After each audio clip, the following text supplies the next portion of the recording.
খারো খুব পারি গিয়ে কেন ঠান্ডা সরগর ঠান্ডা হ্যাঁ আরে না জানাই পুয়ার বিয়ে সাক্ষী হইও দেখেন আর শত্রুর মাইয়া রে আয় গরব ঢুকাইতাম না তুই গরব ঢুকাইবে কেন এত সাহস বাড়ি গিয়ে তোরে আজি আয় ধাক্কাতে ধাক্কারে পত্তরে ফেলে কিন্তু তোরে একবারে ইয়া বাহ শিখলাম শিখলাম কি শিক্ষা দে তুই জামাইক কলে হতা নুফুনিলে জামাইক কলরে কিঙ্গুরি শাস্তি দিয়া পরে শিক্ষা দিয়া পরে ইয়ান শিখলাম অনার জামানোর হতা নুফুনে ইয়ান আল্লাহ অনেক কি করজন অনার জামারে গলা চিপি দরজন হাইল অনর ফুয়ার জামাই যখন আর হতা নুফুনিব তখন আইও আর জামার গলা চিপি ধরি চুপ কর তার আগে তোর গলা চিবি তোরাই মারি ফেলে ইমদে এই আন্টি কিলে এসে তুই অনর ফুয়া যারে বাগায় বিয়া করলো আরে না দিল শাড়ি না দিল চুরি না দিল সোনা না দিল গহনা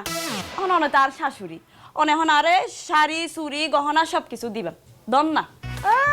বড় বাড়ির আবদার ফেইদ না নগর বলল কেন আবার সোনা দানা চাইতে আসছে দে আয় কিল্লাই তোর সোনা দানা দিম তো কিল্লাই কারণ আম্মা দাদিও আব্বার সাথে যখন তোমার বিয়ে হয়েছে তখন কিন্তু দাদির যে গহনা চুরি শাড়ি সব তোমারে দিছিল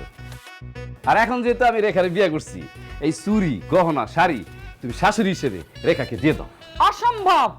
আর ওরিয়ে গিন আরে দিয়ে দে আয় কিল্লাই দিম দে আমি কি ডরি নে